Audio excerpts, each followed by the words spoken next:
Hello, everyone, and welcome to the Stephen King Cast, one man's musings on the works of Stephen King. Each week, I will review one entry in the bibliography of Stephen King in the chronological order of publication. Welcome back to our regularly scheduled programming. If you have been listening over the last month, you'll know that I spent a significant amount of time in the city of Derry, exploring the sewers, the barrens, and the library for clowns and spiders and other creepy crawlers found within the 1,000-plus page nail-biter It.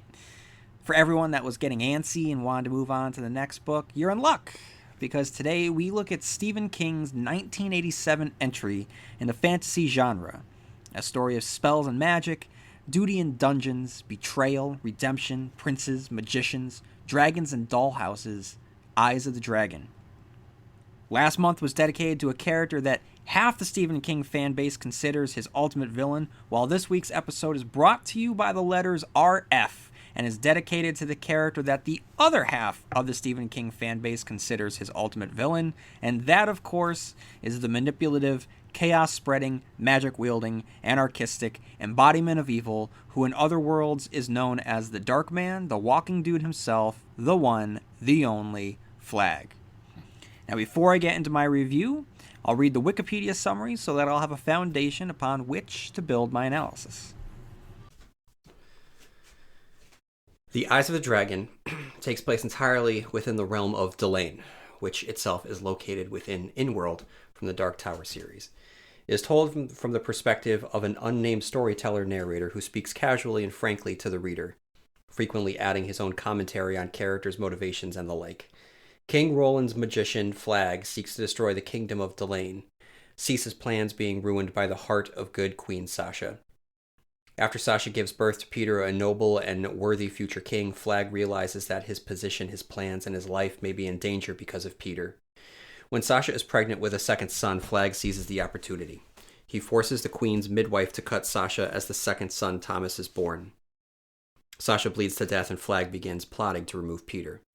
As Peter becomes a teenager, he begins the custom of bringing a glass of wine to his father before bed each night.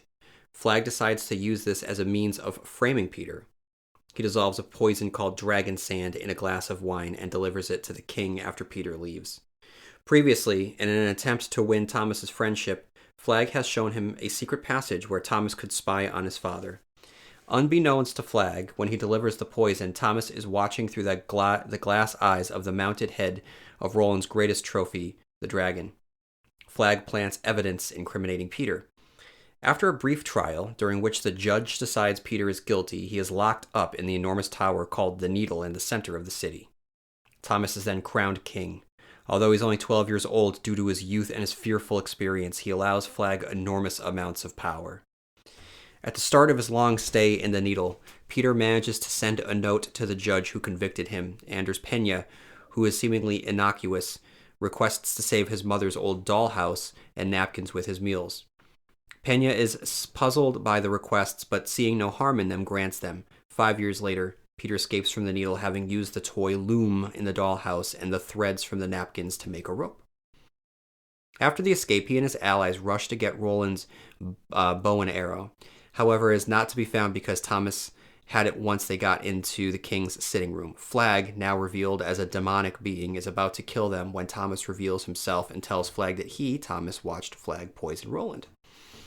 Thomas shoots Flagg in the eye, but Flagg uses magic to disappear and escape. At the end of the novel, Peter is declared to be the rightful king. Thomas, who has become deeply hated in Delain, sets off alongside his butler Dennis to find Flagg.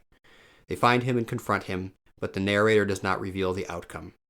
So, as I've stated in other episodes at this point, Stephen King is widely known as the master of horror, but he's proven himself to be a master of other genres as well. So, like I've said before, Firestarter, for instance, it's pure science fiction, and it's the closest thing to an action movie that he'd written at that point.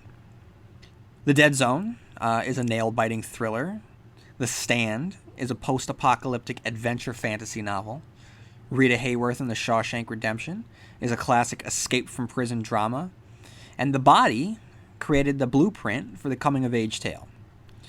The Richard Bachman books are hard-boiled dime store paperbacks. And here, King steps fully into the realm of fantasy. He's dabbled a little bit in this genre. I mean, we've seen elements in The Talisman, and the horror classic It invokes the fairy tale. But The Eyes of the Dragon is a pure, old-school take of kings and kingdoms, on princes and magicians. Now, the question is, how's it fare? Well, at the time, not so well. His audience was so angry with him that he hadn't given them another horror story that he decided to write Misery, a novel about an author trapped by an obsessive fan who demands that he writes a genre-specific novel to satiate the needs of the reader. Now, coming off the heels of the ultimate essay on horror, I can understand the backlash. After all, how do you top the tale of children battling a cosmic shape-shifting spider clown? The answer is, you don't. So I completely understand the decision to provide a novel in another genre altogether. However, with that being said, I don't really like Eyes of the Dragon. I never outwardly disliked it in the past, and I still don't. But rereading it as an adult made me realize that King had already given us his fantasy tale with the Dark Tower series. His only entry at the time of Eyes of the Dragon's publication was The Gunslinger, and while that novel isn't perfect by any means, it's one that I vastly prefer over this one. With The Gunslinger, he managed to merge the classic European fantasy genre with the Western. With it, we have everything that we have here. Power-hungry magicians, in fact, the same power-hungry magician, kingdoms and betrayal. But it's also blended together with cowboys, with futuristic technology now in ruin, with 1970s New York, with demons and mutants thrown in for good measure. With such an insane and unique take on the fantasy story, a traditional entry is going to feel like a letdown. The main enjoyment that I get out of this is trying to fit the pieces into the larger Dark Tower puzzle. And that has less to do with the story and more to do with the interactive fan involvement with the larger Stephen King universe. Plus, and look, this is no fault of Stephen King, but reading this in a post-Game of Thrones world does not do it any favors. When you have George R.R. Martin's sprawling epic that subverts fantasy tropes at every turn, a novel that plays into every trope makes for a boring experience. Again, King wrote this long before A Song of Ice and Fire was popularized by the HBO smash hit A Game of Thrones, but the popularity itself does not really help this book at all. Anyway, on to the book itself. The opening page tells us all we need to know. The setting, Delane. The characters, the king, Roland, and his two sons, Peter and Thomas, and his magician, Flagg. We are also given the conflict. Peter is the rightful heir, but Flagg wants the younger son to take the throne. And that's the story. It's as simple as that. What's noticeable here is the change in the storytelling itself. And maybe that's why the reading experience has always seemed so thin to me. That's because Stephen King has always done an impeccable job at showing rather than telling. And here, by choice, he's telling. And he's telling a story. This is a novel that reads like a storybook, one specifically told aloud to reinforce the fairy tale quality of the story itself. Maybe by a fire on a winter's night. Maybe while tucking a child into bed. It's a great exercise for the writer. And the pantheon of King's works makes for a notable entry. Another example of how he never stopped trying new things. So in that regard, I applaud that. However, it doesn't really play to Stephen King's strengths.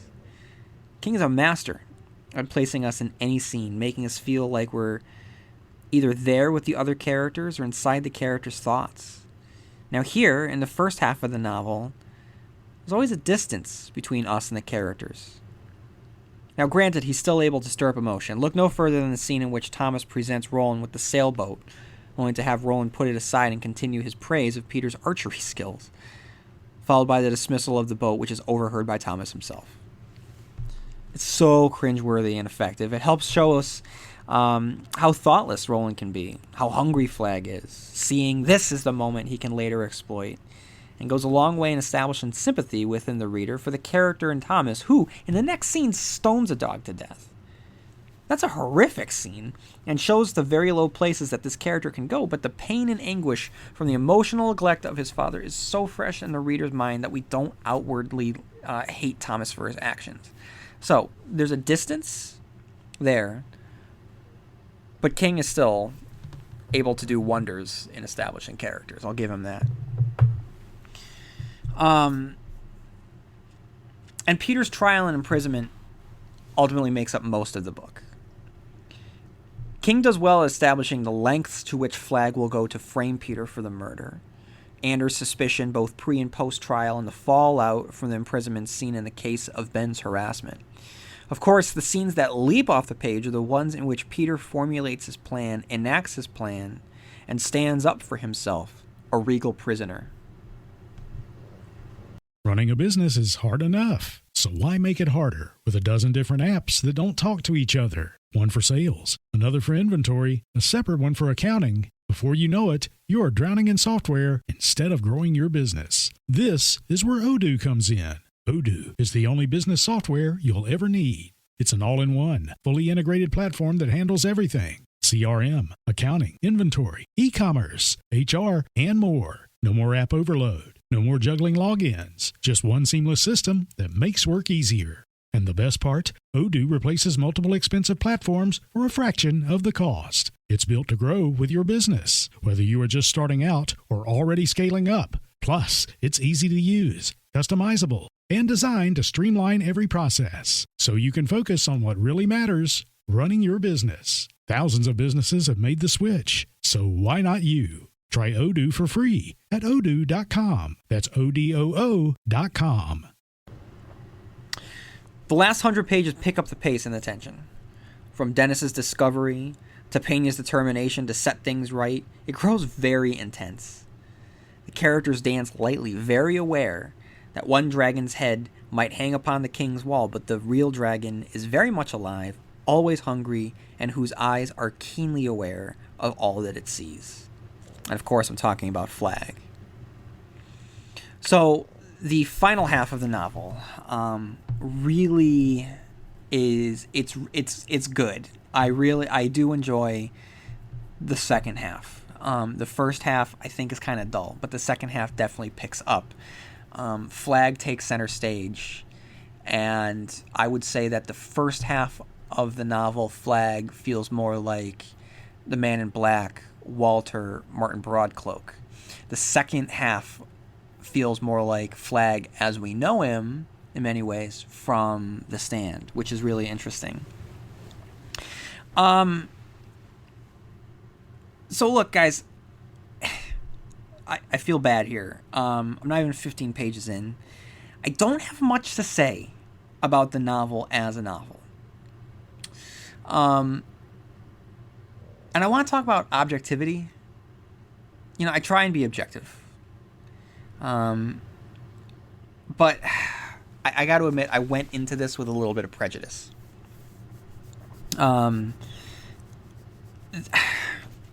So like I said, I've never outwardly disliked The Eyes of the Dragon. It's just not one that's hooked me. So I went into it not really wanting to read it, not really wanting to enjoy it. So I don't know if I gave it as much careful attention as I should have. Because, to be perfectly honest, the Stephen King cast is an intense process. It's one thing to read a Stephen King book, which is very, very enjoyable, and you can just fly through a book, right? Doing this, however, really slows the process down greatly. Clearly, you know, I have a book in one hand, I have my iPhone in the other, and I'm just taking notes the entire time. Then I type up then I tweak the notes later. But it's non-stop, right? You know, I haven't taken a break in a little bit. I took a break in the fall. Not that anyone would notice because I have so many episodes in the can. But I haven't taken a break, and maybe I probably should at this point. I don't really want the quality of these episodes to go down, and I don't want me to be overly harsh on novels if I don't have to be. You know, I was harsh on Cujo, but I was fully invested in reading that novel. So about a month ago, I reviewed the Bachman books, and it was a short episode. I didn't have much to say. Maybe it was because I was burning out a little bit. Maybe because there wasn't much in the content to talk about. And the same thing here. I still have more to say, don't get me wrong, about Eyes of the Dragon, but I don't know if it's because I'm burning out a little bit or because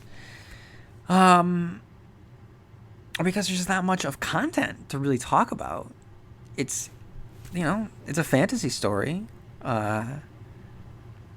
And there's good characters, there's good moments, but I don't really know if there's much more for me to talk about in that regard. But like I said, I don't want to be too harsh on the book, because the cat and mouse game that the book becomes at the end, with the forces gathering to conspire against Flagg, and Flagg sensing that something might be up, it's awesome.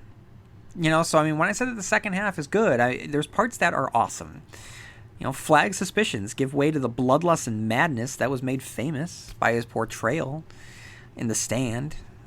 And as I'll get into later, there are times when he feels more like the Man in Black version from The Gunslinger, and here, like I said, he reads exactly like Flagg. And that Flagg, the Randall Flagg, the walking dude, is an awesome character. So it's great to see him pop up again. I think that a lot of the prejudices that I had going into this novel actually might have less to do with the novel and more to do with the illustrations. So let me talk for a few minutes about the illustrations before I get into the characters. We have been fortunate enough to have experienced wonderful illustrations in Stephen King novels. Thankfully, the Dark Tower series, each novel has been illustrated.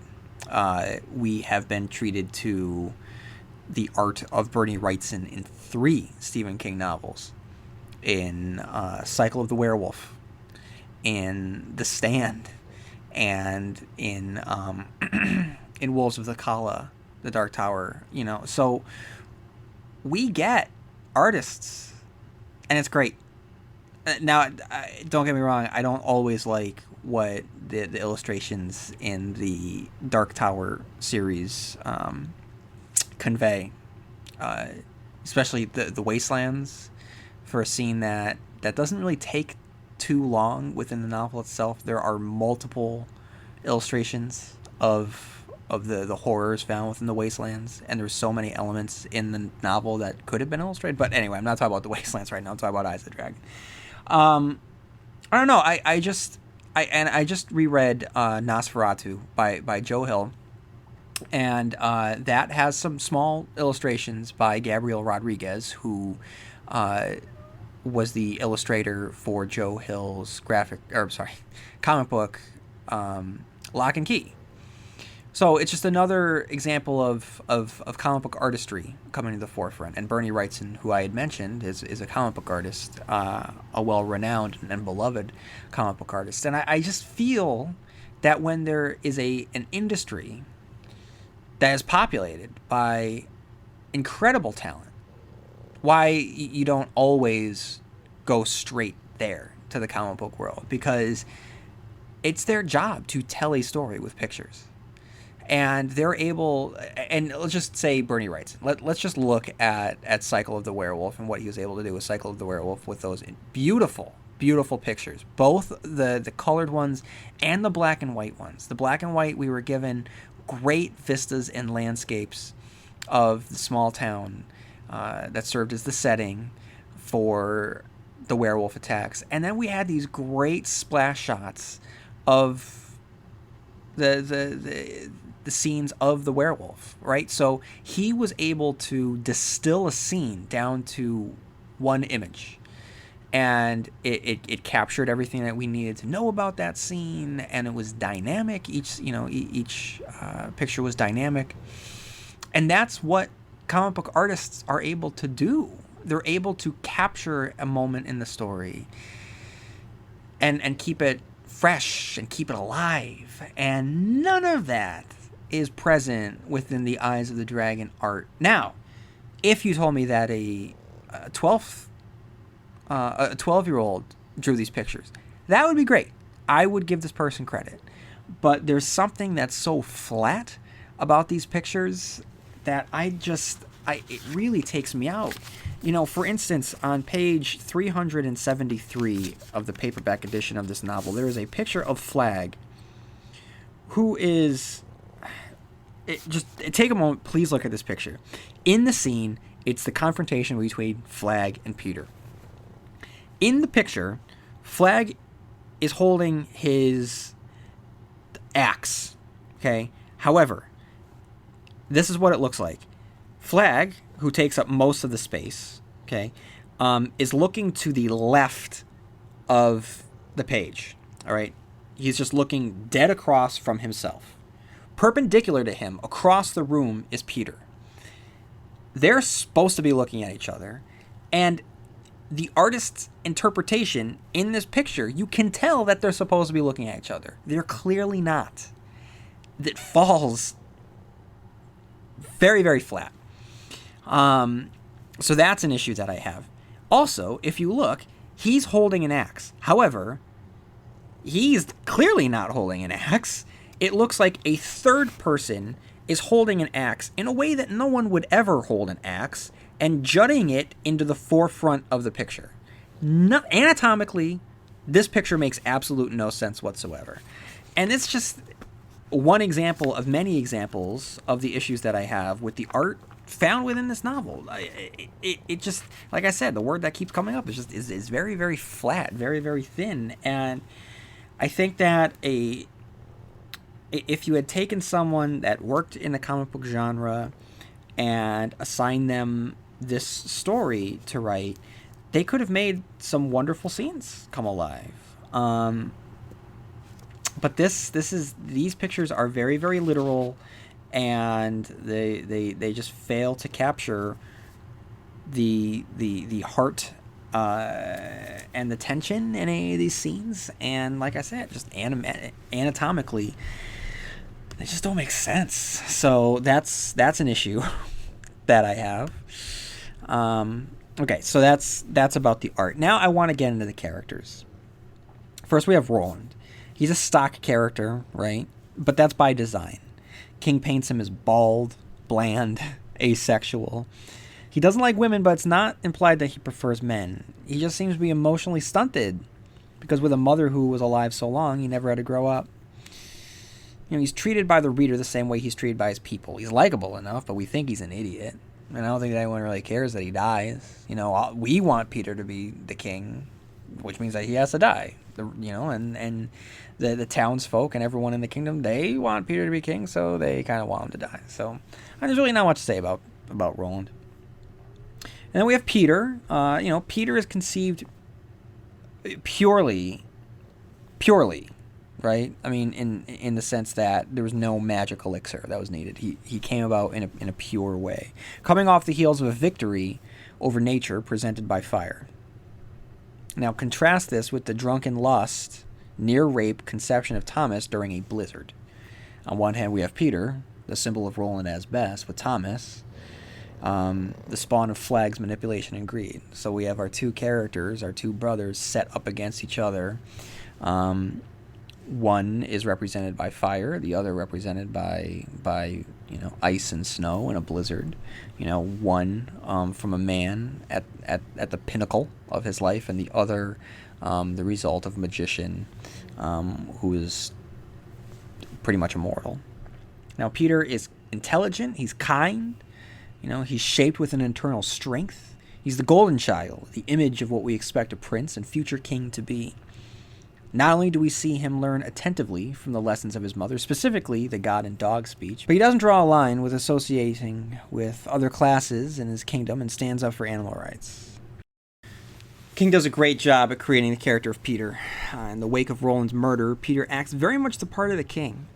His trust in the system by putting down the crown in order to stand trial and standing up to himself when the guard spits in his stew shows that he's every bit of the leader that he was destined to be. And we have Thomas. We know that everyone loves Peter, and we learn right away that Thomas's birth coincides with the death of his mother, the beloved by all, Sasha. As stated earlier in the Peter section, he's the contrast to Peter. As Peter was conceived naturally following the apex of King Roland's life, Thomas was conceived at his lowest moment, in a time in which the queen was hurt from the lustful lovemaking. If Peter is the product of King Roland, then Thomas is the product of Flagg, and is then manipulated by Flagg. And then, while on the subject, we have Flagg. We learn that he's manipulative with his first description, which is followed by a pale face that is always hidden by a hood. He's a true magician who has lived over 200 years old. I'm going to talk a lot about Flagg later on, so I'm not going to talk about him here. Most of what I have to say about the character has to do with Flagg in context of the other works of Stephen King, specifically The Dark Tower, so stick around for the Dark Tower section of this review. So we have some Kingisms here. We have clearly Randall Flagg. I'm saying Randall, but Flagg, the character Flagg, the dark man, the man in black, the walking dude. This character is, like I said earlier, you pull a Stephen King fan who you think the favorite villain is, or who you think Stephen King's best villain is, they're going to say one of two characters. One is going to be Pennywise, the dancing clown. The other is going to be Randall Flagg. And maybe when Matthew McConaughey brings him to life on the screen, it just might be, it might not be 50-50. It might tip the scales.